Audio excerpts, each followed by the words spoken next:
Dear students, कल के lecture में हम प्रेजेंट सिंपल टेंस के बारे में डिस्कस कर रहे थे। डियर स्टूडेंट्स, प्रेजेंट सिंपल या दूसरे वर्ड्स में मैं बोलूँ तो प्रेजेंट इंडेफिनिट टेंस से we have completed yesterday. Today we shall discuss about present continuous tense. Present continuous tense जो है वो किस तरीके से उसका ट्रांसफॉर्मेशन किया जाएगा, सेंटेंस किस तरीके से उसके फॉर्मेशन में लिए जाएंगे, प्रेजेंट कंटिन्यूस का यूजेस कहाँ होता है, और इसके अलावा प्रेजेंट कंटिन्यूस टेंस जो है उसकी एक्सरसाइज जो है वो भी अपन सॉल्व करेंगे। तो आइए स्टूडेंट्स, हम स्टार्ट करते हैं आज प्रेजेंट कंटिन्यूस टेंस, प्रेजेंट का second part.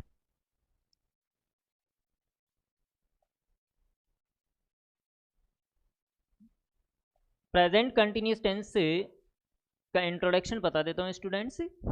The present continuous और the present progressive tense. Present continuous tense को हम प्रेजेंट प्रोग्रेसिव टेंस भी कहते हैं।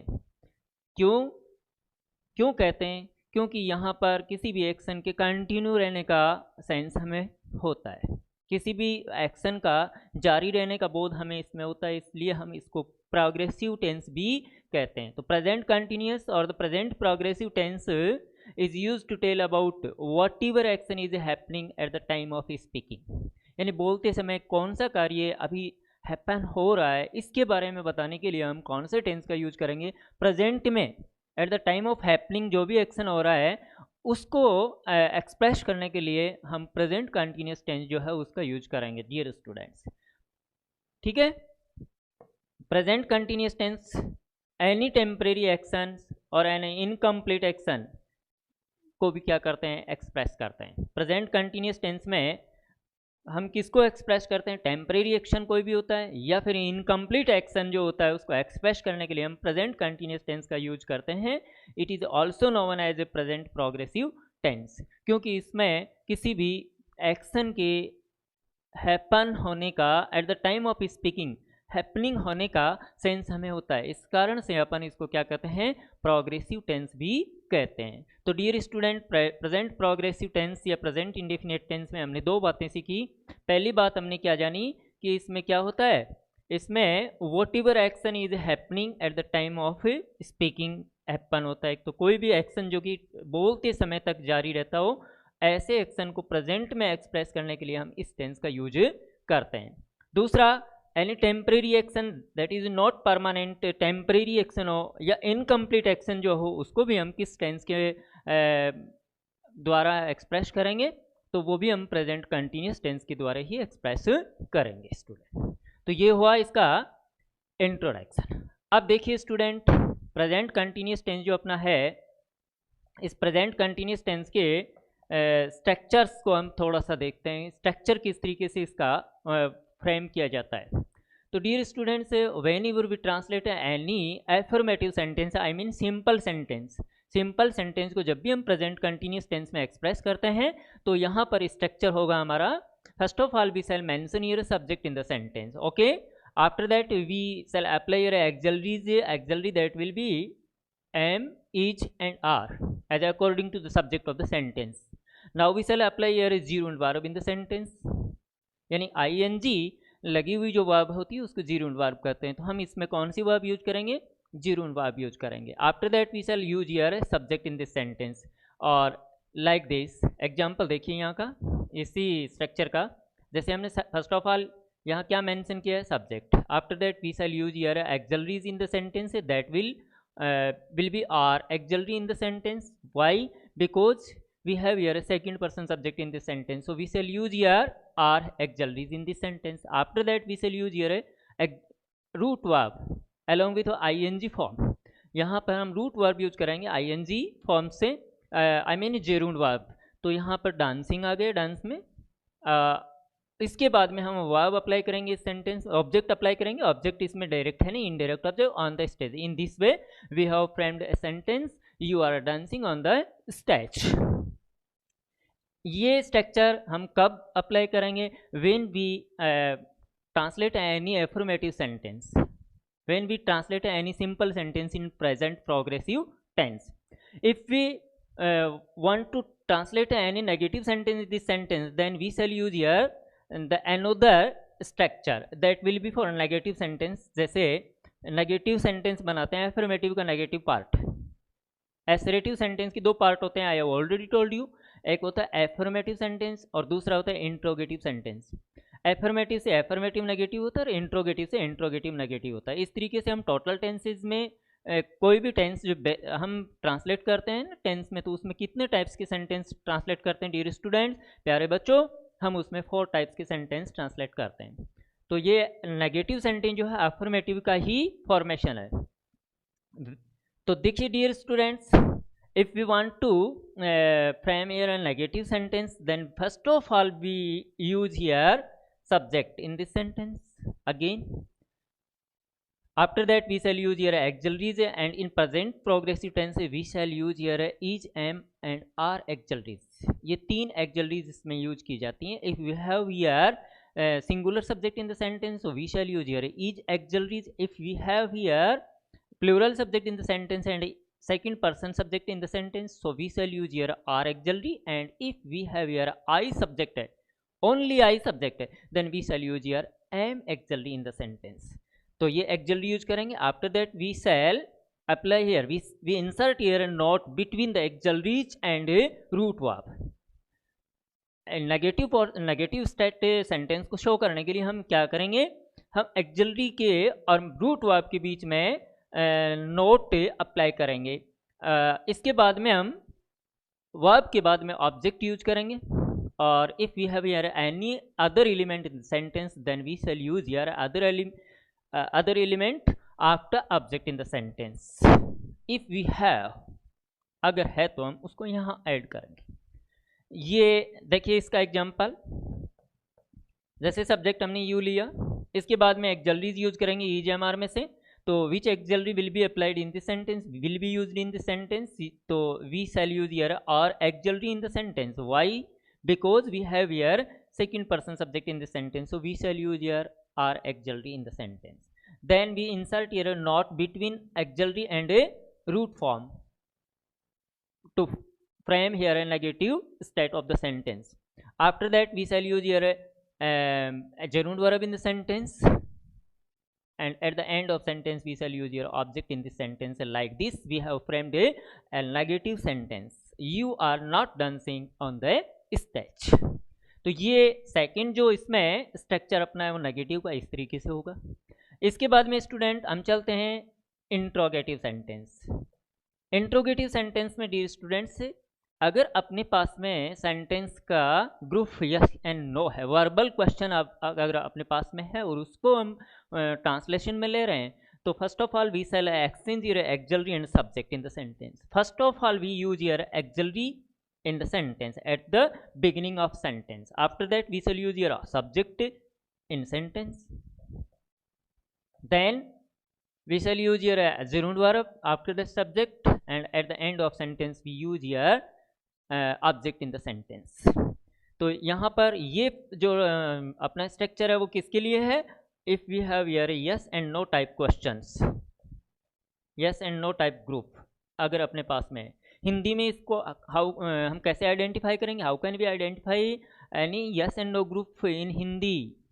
डियर स्टूडेंट्स, अगर हिंदी में कोई भी इंट्रोगेटिव सेंटेंस क्या से स्टार्ट होता है, first of all beginning with the क्या, कोई भी सेंटेंस क्या से स्टार्ट होता है ना, तो हम उसको किस टाइप का क्वेश्चन मानेंगे? यस एंड नो टाइप का क्वेश्चन मानेंगे. ओके, जैसे क्या तुम पत्र लिख रहे हो, क्या तुम क्रिकेट खेल रहे हो, क्या तुम जयपुर जा रहे हो, तो ऐसे सेंटेंस जो होते हैं उनमें देखिए स्टूडेंट क्या से स्टार्ट हो रहा है आपका क्वेश्चन, और क्या वर्ड अगर at the beginning of the sentence आपको मिल रहा है तो वो आपका कौन सा सेंटेंस होगा? वो आपका प्रेजेंट कंटिन्यूस टेंस का यस नो टाइप इंट्रोगेटिव होगा. और dear students, WH-HW type question एक और होता है, इसका दूसरा ग्रुप WH या HW type. WH-HW type question में हम क्या करते हैं? यहाँ ऑक्सिलरी से पहले हम उसी WH या HW वर्ड को रख देते हैं. ऑक्सिलरी जो अपने पास में है उस ऑक्सिलरी से पहले हम किसको रख देते हैं? ऑक्सिलरी से पहले हम WH या फिर HW टाइप जो क्वेश्चन है उसको रख देते हैं, वर्ड को रख देते हैं. तो यहाँ पे WH या HW word at first of sentence we use, we shall use. Okay, किसमें? अगर अपना WH टाइप क्वेश्चन है।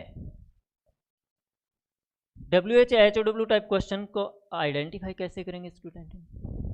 तो देखिए ऐसे सेंटेंस डियर स्टूडेंट्स हिंदी में, इंग्लिश में तो कोई दिक्कत नहीं है, हमें कोई डिफ़िकल्टी नहीं होगी आइडेंटिफाई करने में, क्योंकि एक्जल्दी से स्टार्ट होते हैं वो यस नो टाइप होते हैं, WH वर्ड से होते हैं, वो आपकी कौन से सेंटेंस हो जाते हैं? WH टाइप क्वेश्चन हो जाते हैं।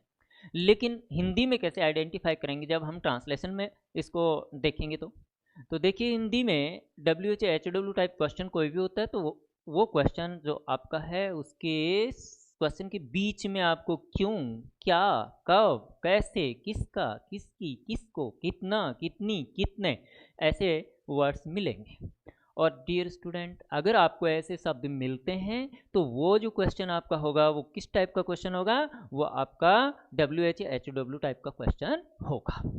ठीक है स्टूडेंट, और उसमें हम क्या, क्यों, कब, कैसे, किसका, किसकी, किसको या कितना, कितनी, कितने, कौन सा, कौन सी, कौन से, ये जो वर्ड्स हैं इनके लिए WH वर्ड जो है वो हम एक्जलरी से पहले रख देंगे। यस नो ग्रुप का जो स्ट्रक्चर है उसमें केवल हम WH वर्ड को सेंटेंस के स्टार्ट में, शुरू में रख देंगे।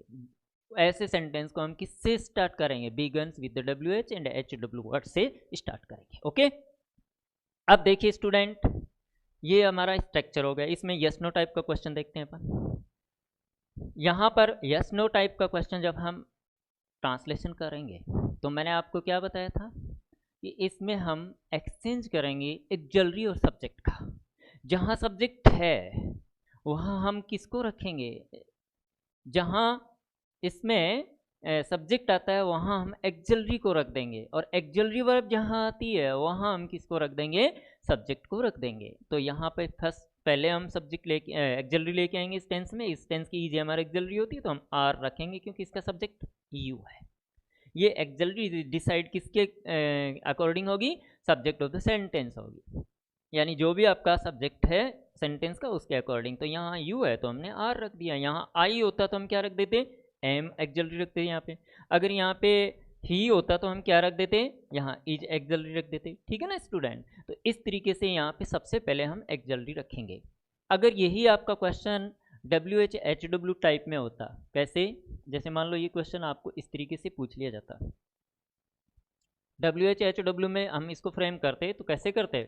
फिर हम इसमें WH जैसे यही सेंटेंस है इसको मैं वाई से बना रहा हूँ तो वाई में अपन क्या करेंगे? वाई WH वर्ड पहले रख दिया, फिर एक्जलरी लेके आएंगे। इसमें एक्जलरी वही करता, सब्जेक्ट जो होगा सेंटेंस का उसके अकॉर्डिंग डिसाइड की जाएगी। सब्जेक्ट इसमें यू है तो हम क्या रख देंगे यहाँ पे? आर। फिर सब्जेक्ट क्या रखेंगे जी? यू। इसके बाद में हम रूट वर्ब रखेंगे जिरुंड में डांसिंग, और इसके बाद में on the stage.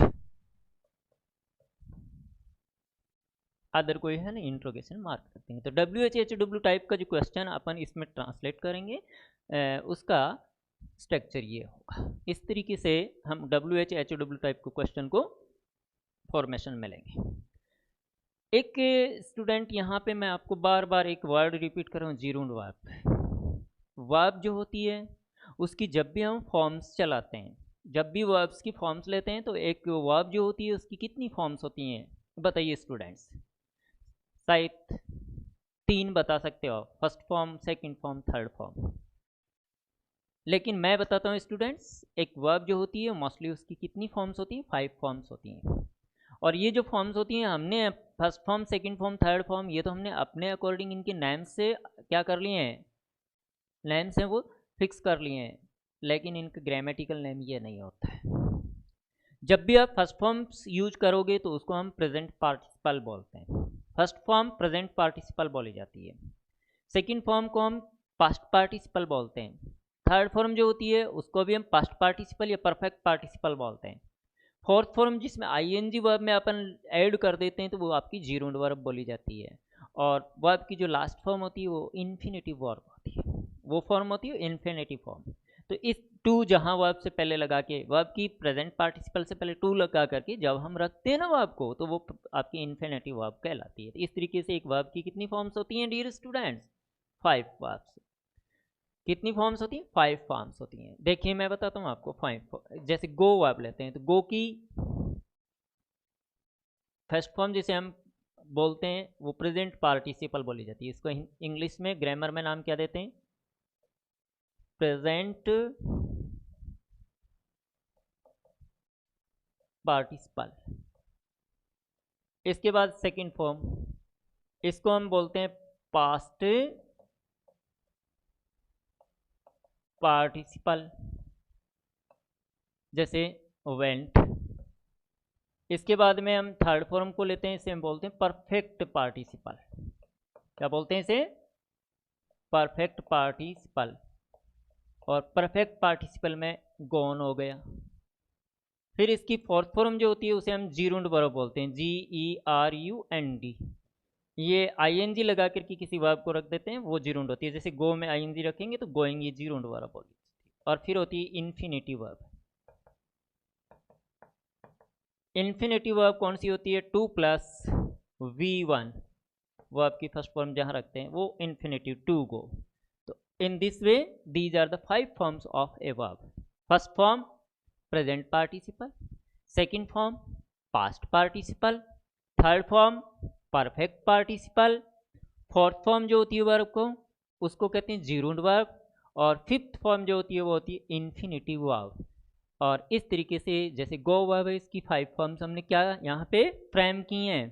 Go, went, gone, going और टू गो। तो डियर स्टूडेंट, यहाँ पे कंटिन्यूस टेंस चाहे वो प्रेजेंट का बना रहे हो, चाहे पास्ट का बना रहे हो, चाहे अब फ्यूचर का बना रहे हो, जीरोंड वर्ब यूज करनी है। ओके, ING जुड़ी हुई वर्ब जीरोंड होती है, वही यूज करनी है इसमें।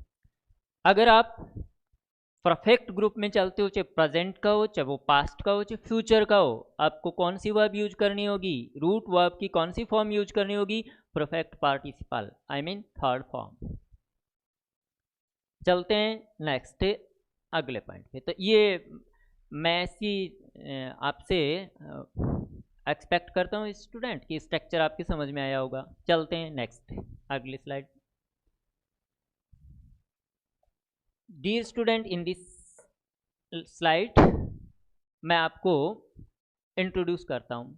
यहाँ पर प्रेजेंट कंटिन्यूस में इज, एम, आर जो है वो कहाँ यूज की जाएगी, और इसमें जीरोंड वर्ब आएगी, प्रेजेंट पार्टिसिपल आएगी, या फिर परफेक्ट पार्टिसिपल आएगी। डियर स्टूडेंट, तो in order to form the present continuous tense we add present participle is, am, are. हम इसमें क्या जोड़ेंगे? Present participle is, am, R add करेंगे। The present participle is formed by adding ING। Present participle जो होती है उसको हम उसमें क्या जोड़ देंगे? ING जोड़ करके हम उसको किस फॉर्म में बदल देंगे? जीरोंड में। तो पहली बात इसमें यह ध्यान रखिए, मैंने आपको पहले ही बता दी है। दूसरा, इज जो एक्सलरी होती है, इज एक्सलरी यहाँ कहाँ यूज की जाएगी? Is used with he, she, it और थर्ड पर्सन सिंगुलर नाउन्स के साथ में। ये भी बात मैंने आपको बहुत पहले स्ट्रक्चर में बता दी थी। Am is used with I and are is used with we, you, they and plural nouns. Okay student, तो जैसे यहाँ पे सब्जेक्ट सी था, हमने एक्सलरी क्या यूज की? इज की। प्रेजेंट पार्टिसिपल में ING जोड़ करके हमने जीरोंड वर्ब रख दी, और यहाँ पे सब्जेक्ट बर्ड्स प्लूरल है, हमने आर एक्सलरी यूज की, और प्रेजेंट पार्टिसिपल में ING रख करके इसको जीरोंड का फॉर्मेशन हमने दे दिया है। तो इस तरीके से पहली बात आपको ये याद रखनी है कि यहाँ पे इज कब आएगा, एम कब आएगा, आर कब आएगा, ING किस फॉर्म में जोड़ी जाएगी। हमेशा जीरोंड प्रेजेंट पार्टिसिपल में जोड़ी जाती है बेटे। नेक्स्ट देखिए, in interrogative form the helping verb is used before the subject. ये स्ट्रक्चर में मैंने पहले बता दी आपको बात, ठीक है। जैसे यहाँ पे आर यस नो टाइप में पहले आ रही है, एम आ रहा है, ठीक है ना। इस तरीके से इंट्रोगेटिव सेंटेंस में हम क्या करते हैं? We exchange subject and auxiliary. In place of subject we use auxiliary, and in place of auxiliary we use subject in interrogative formation. Okay student, इसके बाद में नेक्स्ट देखिए, in negative form we add not between the principal verb, I mean root verb, and the operative helping verb, I mean auxiliary verb. तो यहाँ पर जब भी हम नेगेटिव ट्रांसलेशन कर रहे हैं सेंटेंस का, नेगेटिव फॉर्म बना रहे हैं सेंटेंस की, तो डियर स्टूडेंट वहाँ पे हम क्या करेंगे, we insert not between root form and actual verb. जैसे यहाँ पर नेगेटिव फॉर्म के लिए ये एक्चुअल वर्ब है और ये आपकी रूट वर्ब है, ये आपकी प्रिंसिपल वर्ब है, दोनों के बीच में हमने क्या रख दिया, नॉट। ये आपकी एक्चुअल है, ये रूट वर्ब है, इनके बीच में नेगेटिव फॉर्म के लिए हमने क्या रखा, नॉट। ये आपकी एक्चुअल वर्ब है, ये रूट, ये आपकी प्रिंसिपल वर्ब है और प्रिंसिपल वर्ब है, तो इसमें भी हमने इनके बीच में किसको इंसर्ट कर रखा है, नॉट को। तो dear student when we form any negative sentence then we insert not between auxiliary and principal verb.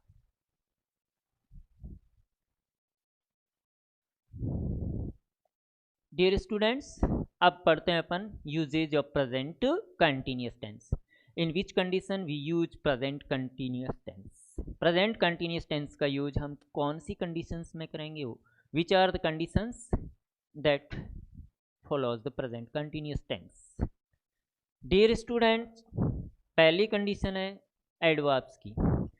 the present continuous tense is used with the following adverbs। present continuous tense का use हमेशा, ये जो adverbs हैं आपको मैं बता रहा हूँ, अगर ये आपको सेंटेंस में मिले, if you have any one adverbs in a sentence, जैसे like this, if you have now adverb in the sentence, nowadays, in these days, at this time, at this moment, in the meanwhile, today, just now, at present, still। इसके अलावा imperative sentence, after imperative sentence we always use present continuous tense। जैसे look, listen, see, ठीक है, ये word आए और इनके बाद में अगर कोई सेंटेंस है उसमें करेक्ट फॉर्म ऑफ वर्ब आपसे सॉल्व करवाई जाए और तो उसमें हमेशा डियर स्टूडेंट कौन सा टेंस आता है, प्रेजेंट कंटिन्यूअस टेंस आता है। And if we have here continuously, constantly adverbs, constantly, continuously words अगर हम किसी सेंटेंस में रखते हैं तो ऐसी कंडीशन में भी हम कौन सा टेंस यूज करेंगे, उसमें प्रेजेंट कंटिन्यूअस टेंस यूज करेंगे। ठीक है स्टूडेंट, जैसे एग्जांपल बताता हूं मैं आपको, I blank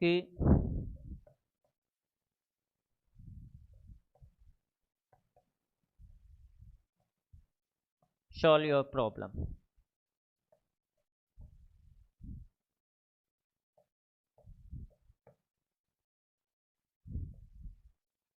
नाउ अब देखिए यहाँ पे एडवर्ब क्या आ रहा है स्टूडेंट, नाउ एडवर्ब आ रहा है। नाउ एडवर्ब आ रहा है तो हम इस सेंटेंस को करेक्ट करते वक्त इसका एरर आइडेंटिफाई करते समय इसमें कौन सा टेंस यूज करेंगे, present continuous tense. Present continuous में देखिए एक्चुअली ईज हमारा आती है, तो आई के लिए हम कौन सी एक्चुअली यूज करेंगे, यहाँ पे एम। फिर इसमें वर्ब जो ट्राई है, प्रिंसिपल वर्ब, प्रेजेंट पार्टिसिपल, इसमें आईएनजी लगा करके हम इसको क्या कर देंगे, जेरूंड में बदल देंगे, ट्राइंग कर देंगे, और बाकी फॉर्मेशन में सेंटेंस एज इट चलेगा। तो इसका करेक्ट जो फॉर्म होगा वो क्या होगा, एरर इसको हम करेक्ट करेंगे तो इसका होगा एम ट्राइंग, यानी ये करेक्ट सेंटेंस होगा, I am trying to solve your problem now. क्यों, क्योंकि नाउ एडवर्ब था इसमें, और नाउ एडवर्ब है तो हम इसमें कौन सा टेंस यूज करेंगे, प्रेजेंट कंटिन्यूअस टेंस यूज करेंगे। ऐसे ही देखिए और एग्जांपल बताता हूँ, लुक,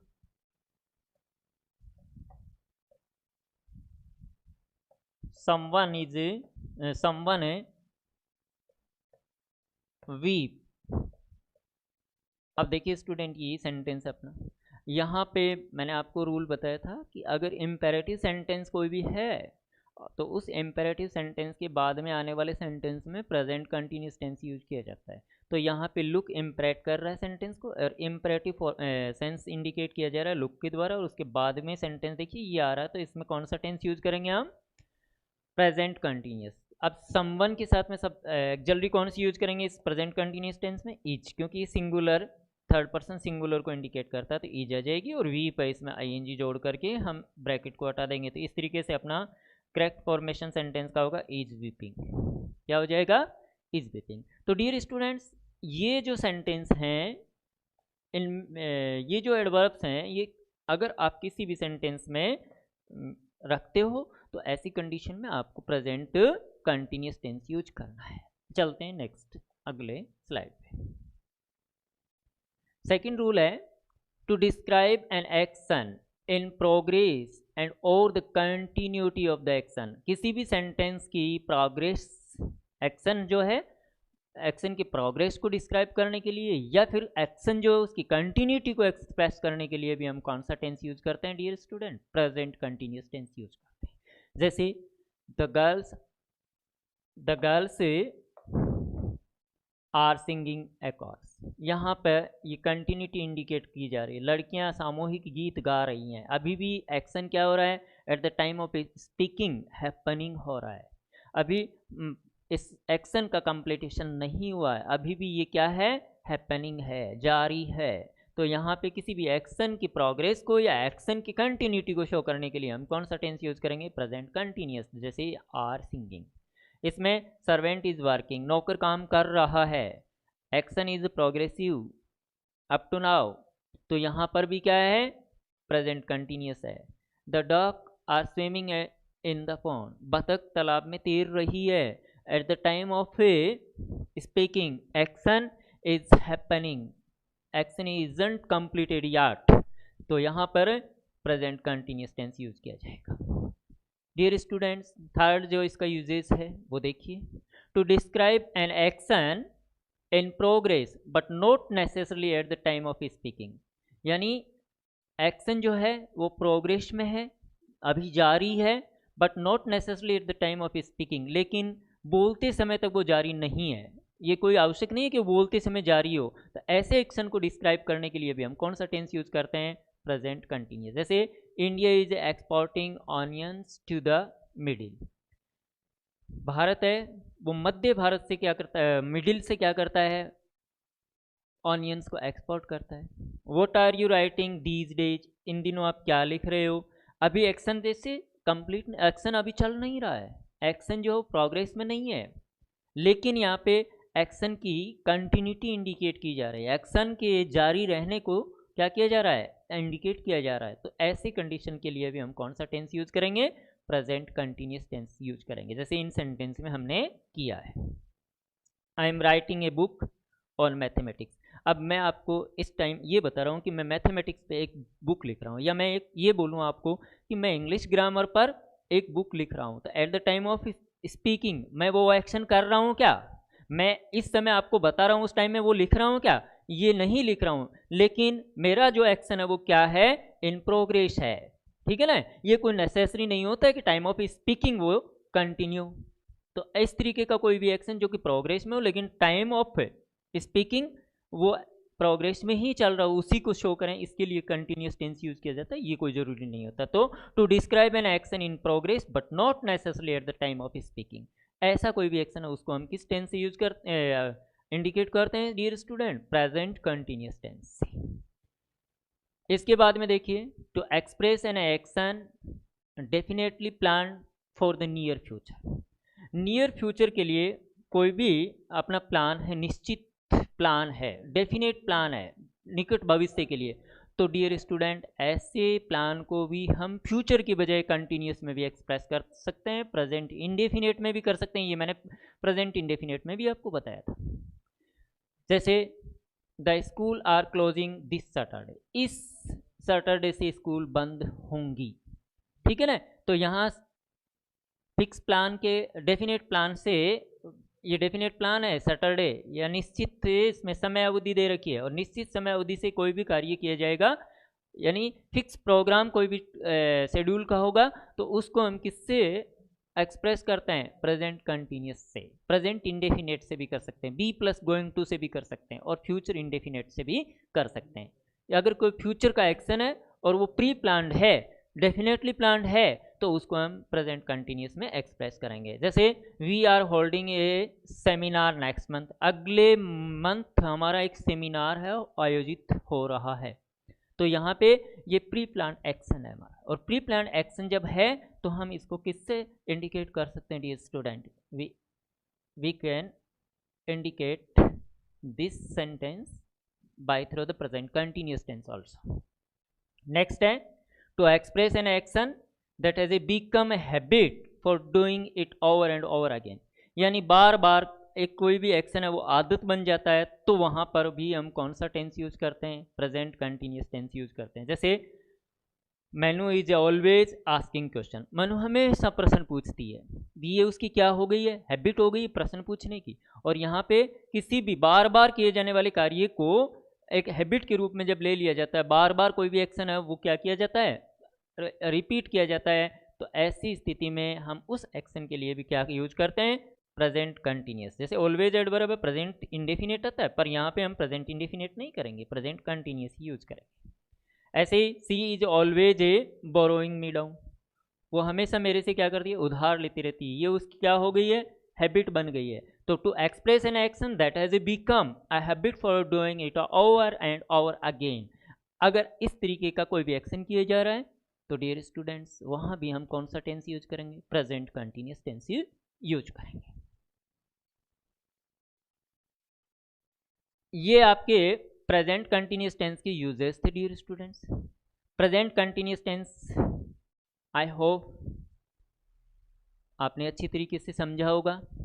प्रेजेंट कंटिन्यूस टेंस में if you have any problem comment me, मुझे बताइए, मैं आपकी सारी की सारी प्रॉब्लम्स वो फिर से यहाँ नेक्स्ट क्लास में सॉल्व करूँगा।